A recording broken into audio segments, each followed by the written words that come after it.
Deixar meus alunos aqui para dar em outro momento, meus irmãos. Tivemos um problema com o carro e enquanto organizarmos lá, o programa estava acontecendo. Então, meus alunos, todos que eu ia dar, eu vou dar sábado que vem, nós aproveitarmos melhor então o tempo da palavra, não é isso? A palavra de Deus para o seu coração está na carta de Paulo à igreja em Éfeso, no capítulo 4, verso 1. Paulo dizendo: portanto, eu, prisioneiro do Senhor, suplico-vos que andeis de modo digno com o chamado que recebestes. Portanto, eu, prisioneiro do Senhor, suplico-vos que andeis de um modo digno com o chamado que recebestes. Pois bem, amado ouvinte da palavra do Senhor, o prisioneiro do Senhor, título que o próprio apóstolo Paulo aplicou a ele. Todos nós sabemos que Paulo tinha um conceito muito elevado com as autoridades judaicas e romanas. Era uma pessoa que tinha muito respeito de todos, um vasto conhecimento teórico, histórico, inclusive Paulo era um poliglota, mas após que perseguia, todos nós sabemos que ele perseguia de maneira atroz a igreja do Senhor Jesus, na sua origem, no seu nascedouro, e a história nos mostra que Paulo tinha inclusive liberdade, carta branca das autoridades para ir em Jerusalém e para poder prender e matar todos aqueles que serviam a Jesus e professavam a sua fé no Cristo. Entretanto, após o encontro de Paulo com Jesus no caminho de Damasco, a chamada de Cristo dizendo: vou lhe mostrar o quanto deve padecer pelo meu nome, porque você é para mim um vaso escolhido desde o ventre, para anunciar o meu nome entre os reis, entre os príncipes e entre os grandes. E quando Paulo adentra esse ministério, Paulo, por mais de uma vez, Paulo vai ficar preso em razão do Evangelho, em razão da sua fé em Jesus. E eu me pus a refletir a respeito dos prisioneiros de Deus. Paulo é um desses prisioneiros, mas eu vou falar aqui de outros prisioneiros que também passaram pelas cadeias, também passaram pelos que eram na época as penitenciárias, sendo presos única e exclusivamente porque falavam de Jesus, porque pregavam o amor, paradoxalmente, àqueles que ficavam à margem da lei, àqueles que afrontavam o poder estatal. Esses homens, esses servos do Senhor, tão somente pregavam o amor e a santa palavra do Senhor. Paulo, naquelas prisões romanas, a prisão romana era uma prisão de alta segurança. Normalmente eles ficavam presos em prisões de segurança máxima. A prisão que ficava no antigo Fórum Romano, ela era reservada para presos que estavam sendo executados, aliás, que estavam executando pena, presos de alta periculosidade e aqueles que insurgiam-se contra o Estado. E Paulo e Pedro passou por essas prisões. Mas é bom lembrar que, falando de prisão, falando de cadeia, de prisioneiro de Deus, prisioneiro do Senhor, eu me lembrei também de José. Todos sabemos que José, após ser vendido pelos seus irmãos, José é preso em razão de negar adulterar com a mulher de Faraó. A mulher de Faraó o acha bonito e José, ainda jovem, ele não corre para o pecado, ele corre do pecado. Nós temos uma geração de jovens hoje que correm para o pecado. José, ao contrário, ele corria do pecado. E por correr do pecado, a palavra do Senhor diz que o temor do Senhor é o princípio da sabedoria. A palavra do Senhor também diz: andará alguém sobre o fogo e não se queimará? Então, José, ainda jovem, temente ao Senhor, ele, na sua fidelidade ao Senhor, não transigiu, não barganhou com os valores da fé. E a Bíblia diz que ele foi preso a Bíblia não informa quantos anos José esteve preso. Sabemos que a única coisa que a Bíblia informa é que após o copeiro e o padeiro Mor saírem da prisão, sob a revelação que José os havia entregado, José ainda ficou preso 2 anos a mais. 2 anos a mais após esse episódio, mas não sabemos quanto tempo ele ficou preso anteriormente. Eram prisões, eram masmorras, e José estava ali preso, sendo justo, não tendo cometido qualquer ilícito de nenhuma natureza, mas a sua fé em Deus, a sua fidelidade. Jesus havia dito já no seu ministério, né? Perseguirão a vocês, vos odiarão, falarão mal de vocês por causa do meu nome. Os amigos de Deus normalmente são inimigos do mundo, e o mundo insurge-se contra os servos do Senhor. E ele naquela prisão, Deus estava com José. A Bíblia diz que Deus deu graça para José, aos olhos do carcereiro, aos olhos de quem liderava aquela prisão, aos olhos dos demais presos. José era chamado para liderar, e aonde ele colocava o pé, Deus dava a ele o poder de liderança, o poder de comando, e Deus foi com ele ali, e tudo parecia contrário a José. Tudo parecia ao contrário. Ele que havia recebido aquela visão das estrelas se curvando, o sol, a lua e as estrelas se curvando perante ele, agora está ali numa masmorra, numa prisão, mas ali Deus dá a ele revelações, ali Deus dá a ele visões, e quando tudo parecia ao contrário, se fosse nos dias de hoje, José teria que fazer quebra de maldição, cura interior, ele teria que fazer regressão, teria que procurar um psicólogo, teria que ler livros de autoajuda, procurar os psicólogos. Mas José, ao contrário, confiando no Senhor, confiando na palavra de Deus, algemado ao Senhor e não às coisas mundanas, a palavra de Deus diz que o Senhor foi com José, e quando Deus parecia em silêncio, na verdade ele preparava a plataforma a plataforma do Egito, aonde José subiria como governador. José sai da prisão para ser governador.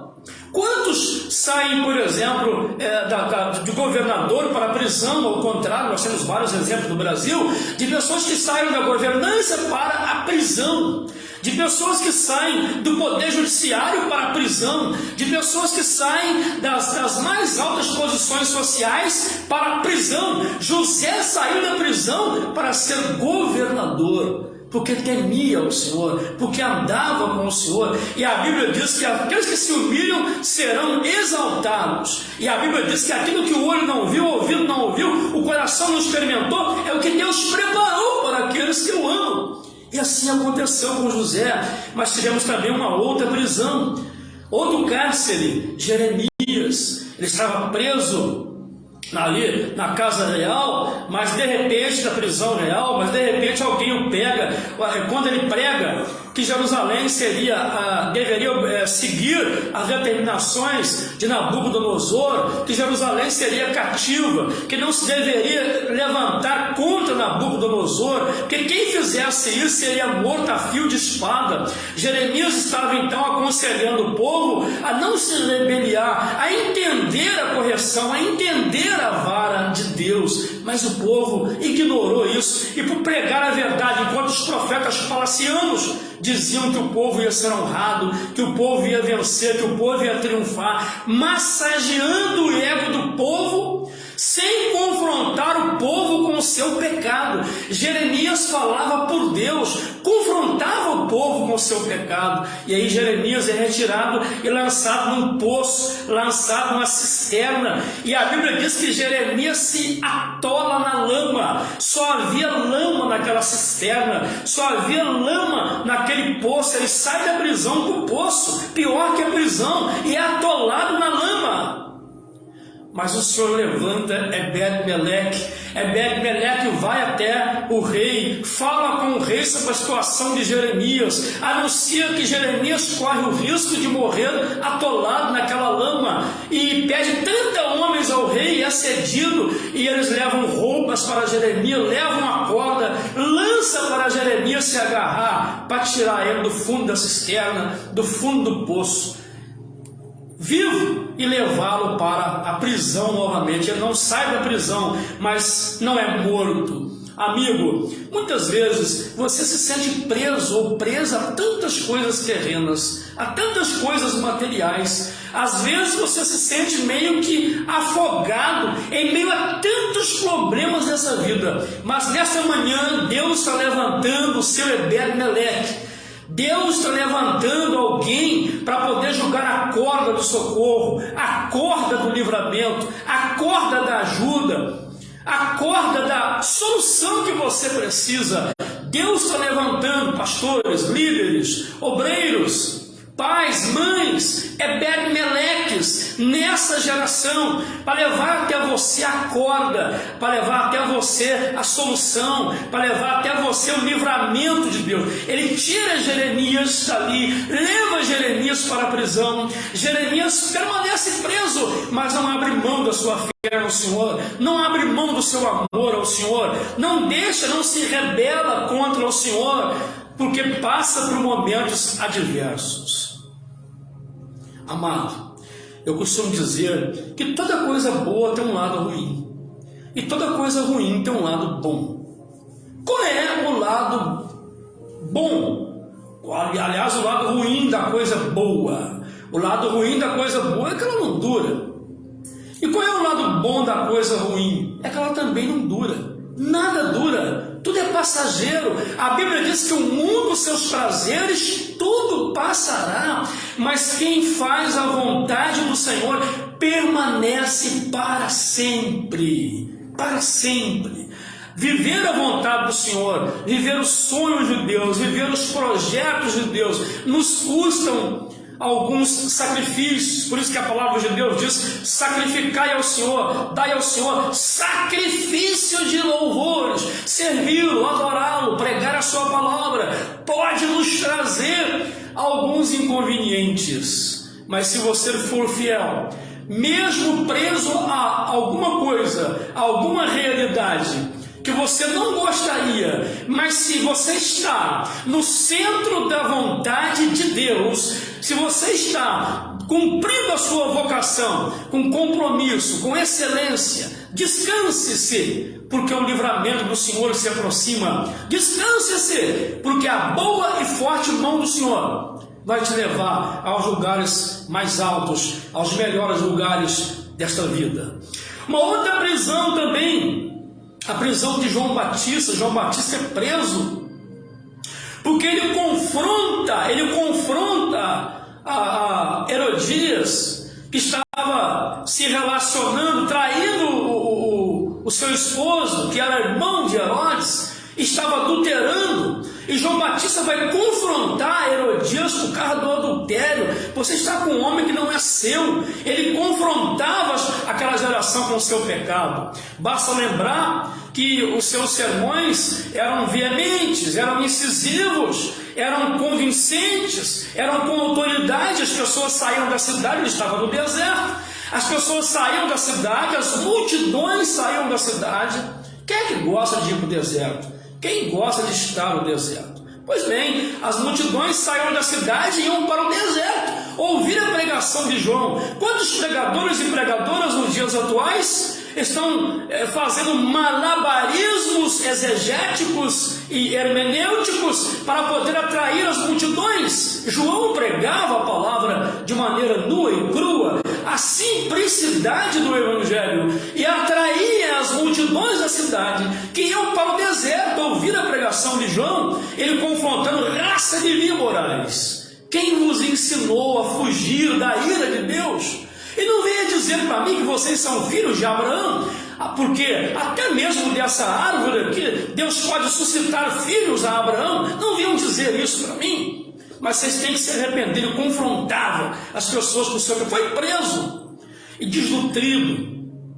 experimentando o mal, na iminência de morte, sabendo que morreria a qualquer momento. João não abriu mão da sua fé, João não abriu mão do Senhor, João permaneceu fiel ao Senhor, a ponto de Jesus testificar, o Cristo, Deus, o Emanuel, o Deus conosco, testificar, dizendo: ninguém nascido entre os homens é maior do que João no reino dos céus. Jesus testificou, o próprio Jesus falou isso. Outra prisão onde Deus visita, onde Deus faz questão de ir pessoalmente, a prisão de Paulo e Silas.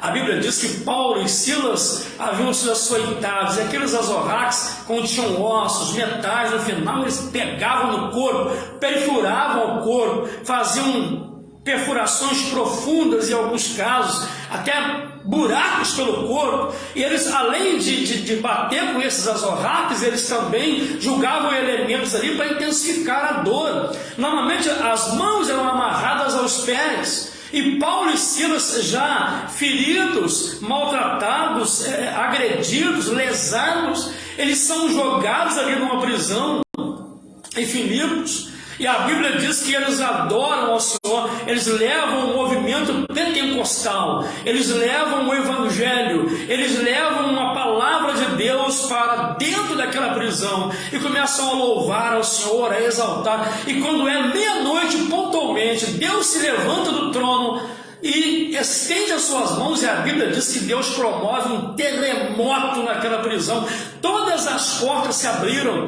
Se fosse aqui no Bangu 1, Bangu 2, Bangu 3, qualquer outra penitenciária de médio ou de risco máximo do país, não ficaria um preso, mas ali todos permaneceram, porque Deus estava fazendo. Deus visitou aquela prisão pessoalmente à meia-noite, exatamente à meia-noite. E a Bíblia diz que o carcereiro pergunta: o que eu tenho que fazer para ser salvo? Aí Paulo vai dizer: crê no Senhor Jesus e serás salvo tu e a tua casa. E a Bíblia diz que ele creu, foi batizado com toda a sua família, e muitos poucos sabem, a igreja de Filipos começou na casa do carcereiro de Filipos. Olha só como é que Deus trabalhou naquela prisão, olha só como é que Deus agiu. Gente, muitas vezes as pessoas ouvem o Evangelho e voluntariamente abrem o coração e recebem a Jesus. É o caso de Lídia, por exemplo. Paulo pregava, Lídia ouvia atentamente, Paulo fez um apelo, Lídia recebeu Jesus sem maiores problemas. Já o carcereiro de Filipos estava durão, estava ali insensível, arrogante, nariz em pé. E Deus teve que permitir um terremoto ali para que ele pudesse se render a Jesus. Será que Deus vai ter que permitir um terremoto na sua vida? Perdas que você não gostaria de perder, problemas que você não gostaria de ter, um terremoto para que você reconheça a soberania de Deus e possa voltar para o Senhor e possa se render ao Senhor. Vai ao Senhor livremente ou terá que ser atraído ao Senhor por meio de um terremoto? É triste quando isso acontece, mas se não houver outra saída, Deus vai usar os expedientes que, na sua soberania, grandeza e sabedoria, Ele entende melhor para poder alcançar você e a sua família.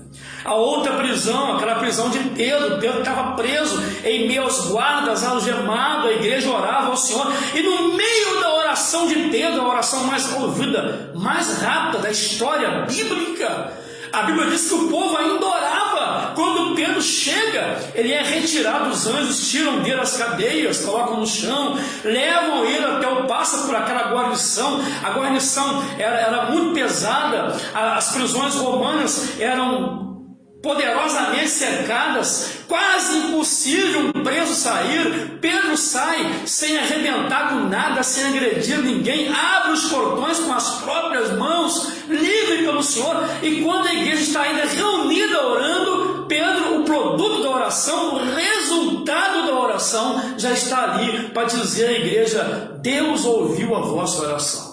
Deus visitou pessoalmente aquela prisão. Jesus também foi preso injustamente, julgado injustamente, morto e ressuscitado ao terceiro dia. Então Paulo está dizendo: eu sou prisioneiro do Senhor. E eu quero terminar as minhas palavras perguntando: você é prisioneiro de quê? você é prisioneiro de quem? Você está preso ao quê? Está preso à vaidade? Às suas vaidades pessoais? Você está preso ao seu dinheiro, à sua conta bancária? Você está preso a um romance que Deus não aprovou, não tem aprovado, e está com os seus sentimentos, o seu coração destroçado, porque está envolvido numa relação que não era Deus que havia orientado e dirigido, ou que não é Deus que está orientando e dirigindo? Você está preso à fama? Está preso à sua profissão? Está preso ao seu carro? Está preso à sua casa? Você está preso a quem? Ao quê? Paulo estava algemado a Cristo. Ele estava preso a Jesus. Ele era um prisioneiro do Senhor. Embora o corpo, todos os prisioneiros que nós citamos aqui, embora seus corpos presos, sua alma, seu espírito, a sua fé estavam livres para permitir a eles um milagre. Não somente a eles, mas mudaram não só as suas vidas, mas mudaram toda aquela geração. Despreende-se, desamarre-se daquilo que te amarra, que te prende, que te acorrenta nesta manhã. Prenda-se ao Senhor, agarre-se às mãos dele e viva o milagre que ele tem preparado para você e para a sua família nesta manhã. Deus te abençoe.